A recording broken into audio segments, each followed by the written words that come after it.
Hello everyone, myself Professor Hardik Prajapati. I warmly welcome to you from Sri Shivsha College of Commerce, Management and Computer Education. There is the managed by Jain Citizens Education Society.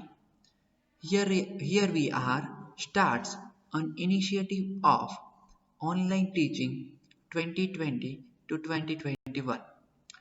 Today our subject is English in BCom Same 1 department. So let us start our story session.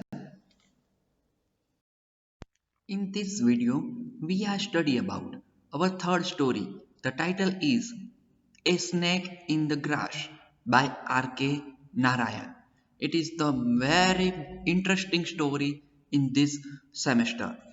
So let us start our story number 3. સ્ટોરીને સમજતા પહેલા આપણે સમજી લઈએ about the author. What is the background of author and what is the literature skill of author. તો આ story છે ને એકદમ ઇન્ટરેસ્ટિંગ સ્ટોરી છે, ટ્રેજેડિક સ્ટોરી છે અને કોમેડી સાથે છે. તો આવી જે સ્ટોરી છે એ સ્ટોરી કઈ રીતના લખાયેલી છે અને એના જે ઓથર છે આર.કે. નારાયણ એનું બેકગ્રાઉન્ડ શું રહેલું છે એને સૌથી પહેલા આપણે સમજવાની ટ્રાય કરીએ. Okay. R.K. Narayan. He is among the best known and most widely read Indian novelists. R.K. Narayan છે ને એ શું છે તો જેટલા બેસ્ટ ઓથર થઈ ગયા એમાંના એક બેસ્ટ ઓથર છે અને તેમને ઇન્ડિયન નોવેલ્સ લખાયેલી છે, એટલે કે એમની જે નવલકથાઓ છે એ ખૂબ જ ફેમસ છે. He was Born in Madras, નાવા ચેન્નાઈ, જેનો જન્મ મદ્રાસની અંદર થયેલો હતો, બટ હાલ તેને આપણે ચેન્નાઈ તરીકે ઓળખીએ છીએ, જે તામિલનાડુની અંદર આવેલ છે. Graduated from the Maharaja's college in Mysore. તે કર્ણાટકાનું જે મૈસૂર છે ત્યાંની મહારાજા કોલેજ છે ત્યાંથી તેમણે ગ્રેજ્યુએટ કમ્પ્લીટ કર્યું હતું. His first novel Swami and friends and its successors. આ એમની ફર્સ્ટ નોવેલ હતી. તો કે યસ, એટલે કે જે આર.કે. નારાયણ છે એમને ગ્રેજ્યુએશન કમ્પ્લીટ કર્યું મહારાજાસ કોલેજ મૈસૂર તરફથી, અને પછી તેમણે સૌથી first novel Swami and friends and its successor, આ જે ટાઇટલ છે એ ટાઇટલ આપણે યાદ રાખવાનું છે, કેમ કે એક્ઝામની અંદર જ્યારે ક્વેશ્ચન આન્સર લખતા હોય છો ત્યારે અબાઉટ ધ ઓથર એટલે કે ઓથરની હિસ્ટ્રી છે એ તમારે 4 to 5 સેન્ટેન્સની અંદર લખવાની હોય છે. તો એ જ છે આપણે Swami and friends and its successor. The Bachelor of Arts are both set in Malgudi imaginary town in South India. તો જે શું છે બેચલર ઓફ આર્ટ્સ એમને BA કમ્પ્લીટ કર્યું હતું માલગુડી જે છે ટાઉન ગામ છે ત્યાંથી, જે દક્ષિણ ભારતની અંદર આવેલું છે. ઇન 1958 નારાયણ્સ વર્ક, 1958ની અંતર્ગત નારાયણ જે આર.કે. નારાયણ ઓથર છે આપણા એમનું કામ છે તે the guide won him the national prize of the Indian literature academy. તેમને જે રાષ્ટ્રીય લિટરેચર સાહિત્ય એકાદમી છે તેમના તરફથી તેમને એવોર્ડ પણ મળેલો છે. તો કે યસ, એટલે કે જે લિટરરી એકેડમી છે જેને ગુજરાતીની અંદર આપણે સાહિત્ય અકાદમી કહીએ છીએ, તો આ સાહિત્ય અકાદમી દ્વારા પણ તેમને એક એવોર્ડ મળેલો છે. The country's highest literary honour, જે ભારત દેશનું સૌથી ઉચ્ચ કહી શકાય તેવું સાહિત્ય અકાદમી એવોર્ડ એમને મળેલો છે. એટલે કે જે સાહિત્યની એટલે કે નવલકથાઓની અંદર સાહિત્યની અંદર જેમને ખૂબ જ સારું એવું લેખન આપેલું હોય તેમને આ એવોર્ડ આપવામાં આવતો હોય છે, જે આર.કે. નારાયણને મળેલ છે. Narayan has also authored 5 volumes of short stories. R.K.. Narayan છે તે એની સિવાય તો કે 5 વોલ્યુમ ઓફ શોર્ટ સ્ટોરી એટલે કે એમને 5 ટૂંકી વાર્તાઓ લખેલી છે. જો સમજો, શોર્ટ સ્ટોરી મીન્સ એક સિંગલ ઇન્ડિવિડ્યુઅલ સ્ટોરી નહીં, બટ એક આખું શું હશે, એક વોલ્યુમ હશે. એટલે કે એનો મતલબ છે એક સ્ટોરીની અંદર એક બુકની અંદર નંબર ઓફ શોર્ટ સ્ટોરી આવેલી હોય. તો આવી જે શોર્ટ સ્ટોરી છે એવા એમને 5 વોલ્યુમ લખેલા છે, including a horse and two coats, જેમાં a horse and two coats આ એક શોર્ટ સ્ટોરીનું નેમ છે, તે પણ આની અંદર સામેલ છે.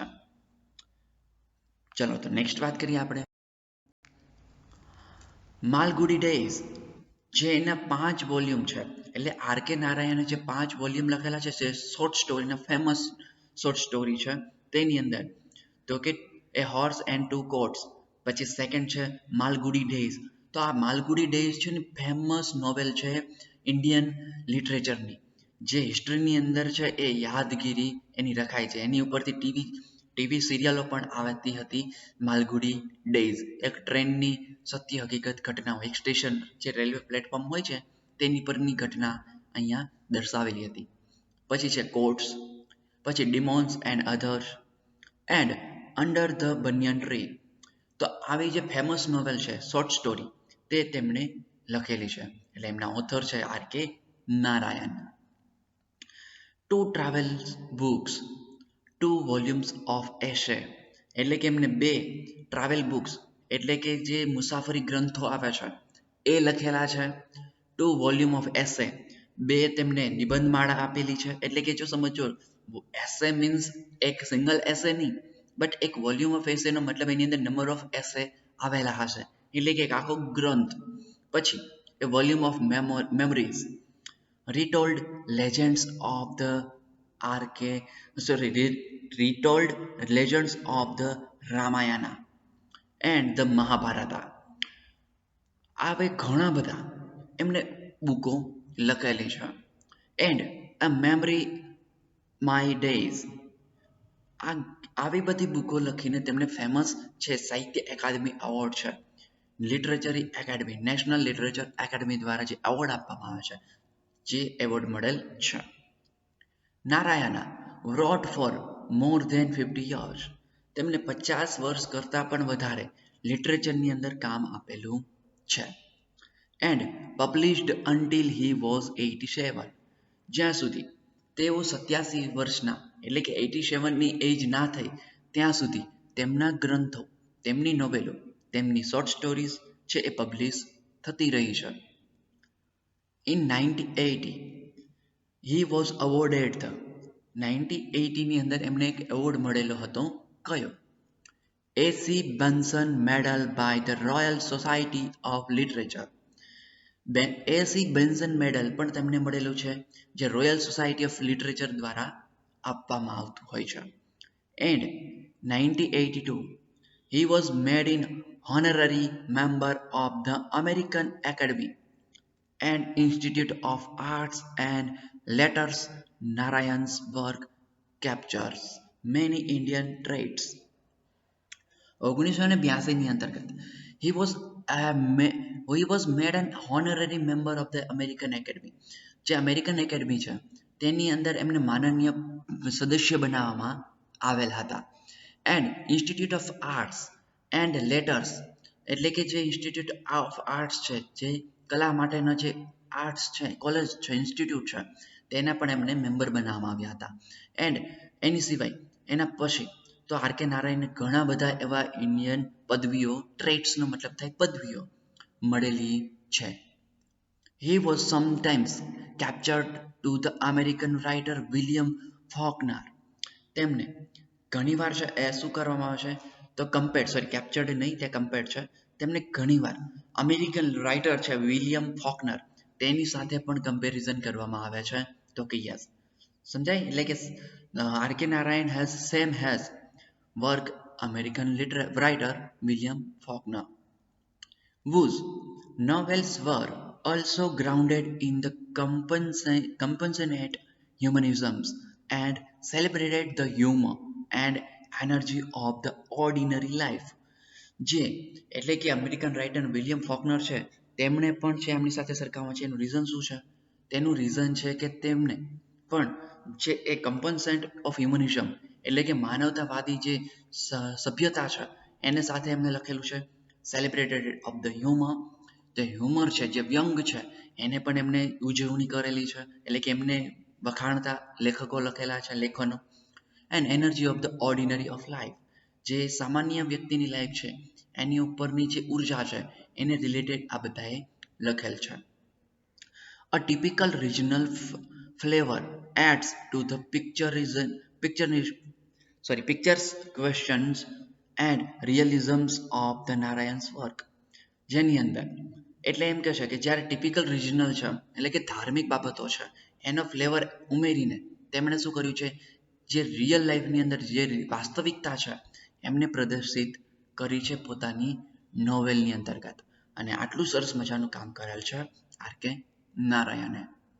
Okay, so let us talk about the next about the author about the story. In this realistic story, આ જે વાસ્તવિક ઘટના છે, સ્ટોરી છે તેની વાત કરીએ. R.K.. Narayan presents us with an insight into mind of the typical middle class citizens of Madras. હવે આ જે સ્ટોરી છે એટલે કે આપણે જે સ્ટડી કરવા જઈ રહ્યા છીએ સ્ટોરી એ છે આપણને દર્શાવવાની ટ્રાય કરી છે insight into the mind of typical middle class citizens of Madras. એટલે કે મદ્રાસની અંદર રહેલા જે મિડલ ક્લાસ ફેમિલી છે, જે સિટીઝન્સ છે એટલે કે મોટી એજના છે, તે સિટીઝન્સની માઇન્ડની અંદર શું ચાલતું હોય છે એ આપણને દર્શાવવાની ટ્રાય અહીંયા કરેલ છે. Or Mysore and their environment of the petty scoundrels who are out of cheat them. એટલે કે જે મદ્રાસ અને મૈસૂરની અંદર એટલે કે કર્ણાટકાની અંદર જે એન્વાયરમેન્ટ છે, પેટી સ્કોન્ડલ્સ who are out of the cheat them. એટલે કે જે એમના નોકરો દ્વારા થયેલો એકબીજાનો એક વ્યંગ છે તે આપણને અહીંયા જણાવેલો છે. The victims in the story think they are clever. એટલે કે આની અંદર રહેલા વિક્ટિમ છે તે શું છે એ એકદમ ક્લેવર બતાવવામાં આવેલા છે. બટ ઇન અ રિયાલિટી વાસ્તવિકતાની અંદર છે ફેરફાર છે. શું છે? They are really gullible. તે છે એકદમ શું છે મોટા ગપ્પુબાજ લોકો છે. એટલે કે સ્ટોરીની અંદર છે એમને બહુ મહાન બતાવવામાં આવ્યા છે, બટ રિયલની અંદર છે કેવા છે એકદમ ગુલ્લીબાજ એટલે કે ગુલ્લીબલ એટલે કે એકદમ ગપ્પુ વ્યક્તિઓ છે, મતલબ બ્લા છે એ એની સ્પીક હોય છે.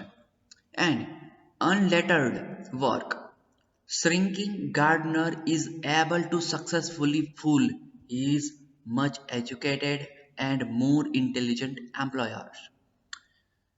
હવે અહીંયા જો એના જે આ સ્ટોરી છે ને એ ગાર્ડનર અને જે એના સિટીઝન્સ છે એટલે કે હાઉસ ઓનર છે તેની વચ્ચેની છે. તો શું હોય છે આ સ્ટોરીની અંદર? તો એમ કે છે કે એ સક્સેસફુલી ફૂલ બનાવે છે એટલે કે સફળ થાય છે પોતાના જે એમ્પ્લોયર્સ છે એને ઇન્ટેલિજન્ટ એમ્પ્લોયર, સમજાય? નોર્મલ એમ્પ્લોયર નથી, એટલે કે એના જે ઓનર છે એ ઇન્ટેલિજન્ટ ઓનર છે, છતાં પણ તેમને શું કરે છે તો બેવકૂફ બનાવવા શકે છે આ જે ગાર્ડનર છે તે. હવે તો એ કઈ રીતના બનાવે છે અને સ્ટોરી છે કેવી છે તેને આપણે સ્ટાર્ટ કરીએ અને સૌથી પહેલા આપણે એને સમજીએ, કેમ કે બહુ જ ઇન્ટરેસ્ટિંગ અને ટ્રેજેડિક પ્લસ કોમેડી સ્ટોરી છે એટલે આપણો છે એનું ફોકસ બહુ જ છે એની પર રાખવું પડશે. ઓકે, ચલો તો સ્ટાર્ટ કરીએ આપણી story. The title is a snake in the grass. તો સ્ટોરીનું ટાઇટલ છે a snake in the grass, એટલે કે જે સાપ છે એ ઘાસની અંદર શું કરી રહ્યો હોય છે તેની હવે આપણને અહીંયા જાણકારી આપેલી છે. તો આ સ્ટોરી ખૂબ જ સરસ મજાની છે, ટ્રેજેડિક પ્લસ કોમેડી, તો એને આપણે સમજવાની ટ્રાય કરીએ. ઓકે, નાવ અ સની આફ્ટરનૂન.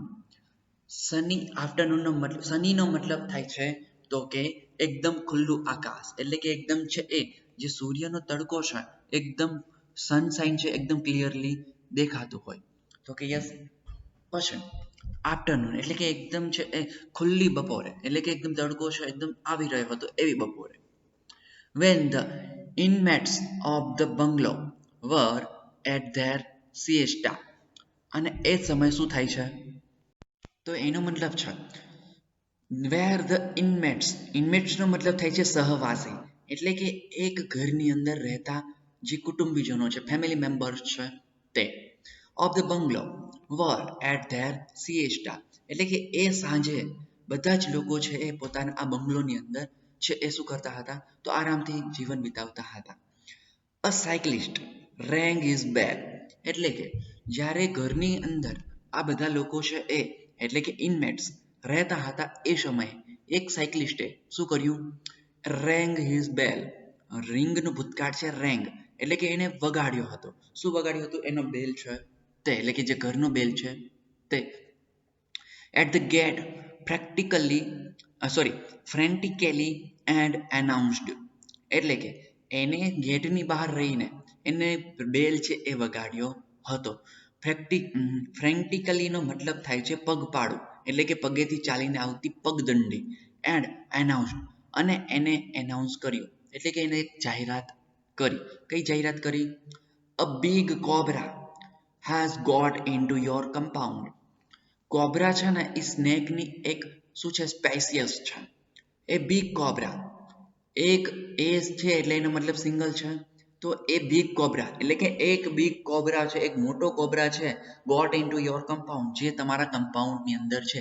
આવી પેલા સાયકલિસ્ટે જાહેરાત કરી. ઇટ ક્રોસ્ડ માય વ્હીલ, જે મારા સાયકલ છે એને ક્રોસ કરીને તમારા કમ્પાઉન્ડની અંદર આવેલ છે. He pointed to its track under the gate, અને તેને હાથ છે એ ફિંગર આઉટ કરીને એટલે કે શું હાથથી ઈશારો કરીને એને પોઈન્ટ આઉટ કરીને જણાવ્યું કે એ આ તરફ ગેટની અંદર ગયો છે.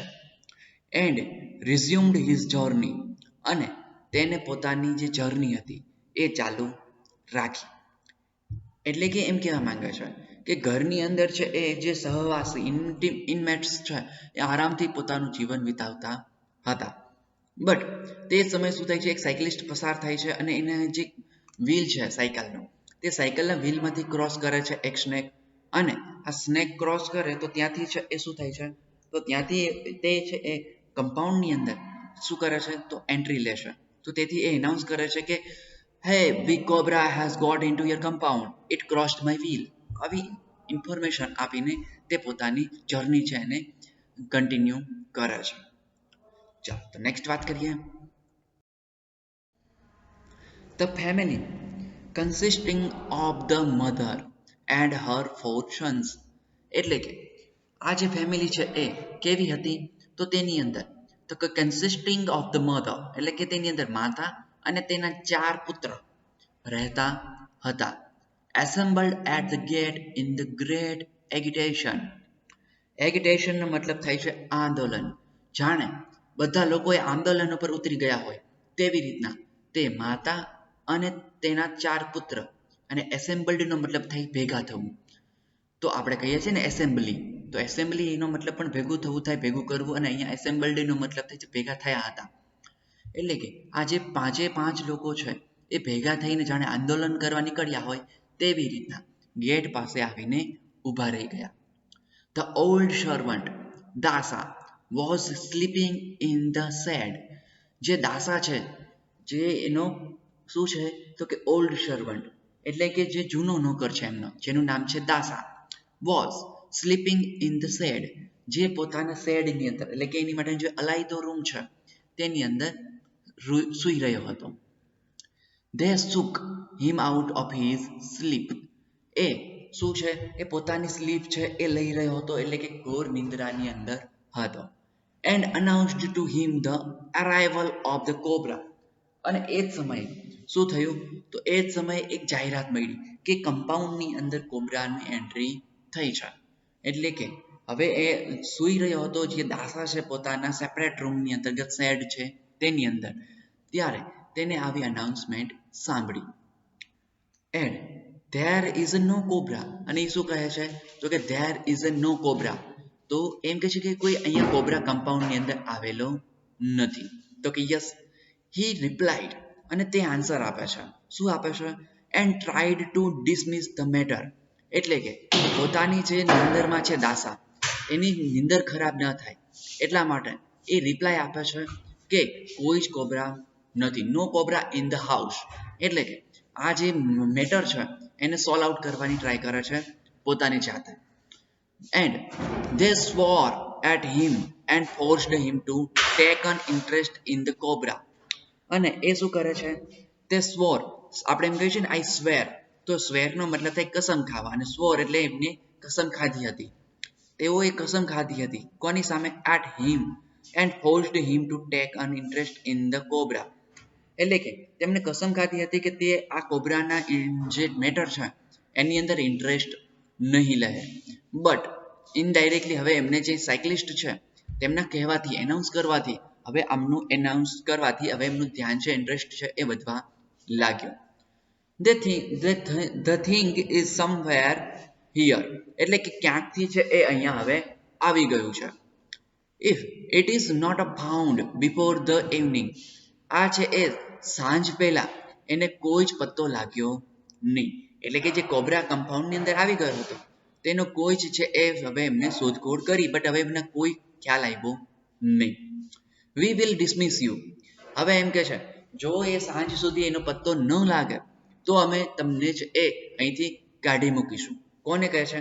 તો જે એમ્પ્લોયર્સ છે, એમ્પ્લોયર્સ મીન્સ જે citizens, mother and four sons, એ એનાઉન્સ કરે છે કોને? તો કે દાસાને, જે ઓલ્ડ સર્વન્ટ છે તો કે હાઉસનો એને, તો કે yes, and your neglect of the garden and the lawns is responsible for all these dreadful things coming in. હવે એ એના ઉપર શું કરે છે? તો કે એ એમ કહે છે your neglect of the garden એમ કે છે તે જે બેપરવાહી રાખે છે તું ગાર્ડન માટે, એટલે કે જે એની માળી તરીકે એઝ અ ગાર્ડનર તરીકે તું એને ફોલો નથી કરતો, એની સાફ સફાઈ નથી રાખતો એના કારણે, અને the lawns is responsible for all this, એટલે કે જે એનું ઘાસ છે તે જ આવા ડ્રેડફુલ એટલે કે ડરામણા જે જીવજંતુઓ છે એ આવવાનું કારણ આ છે. એના માટે એ સાબિત કરે છે કે યસ, તો આ ડ્રેડફુલ જે થિંગ્સ છે તે શું કરે છે?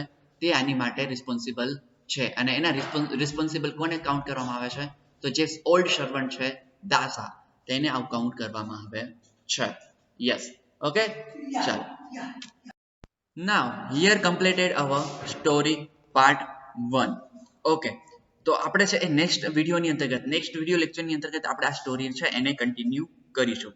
તો અહીંયા આપણે વિડીયો લેક્ચરને રાખીએ છીએ. Thank you very much.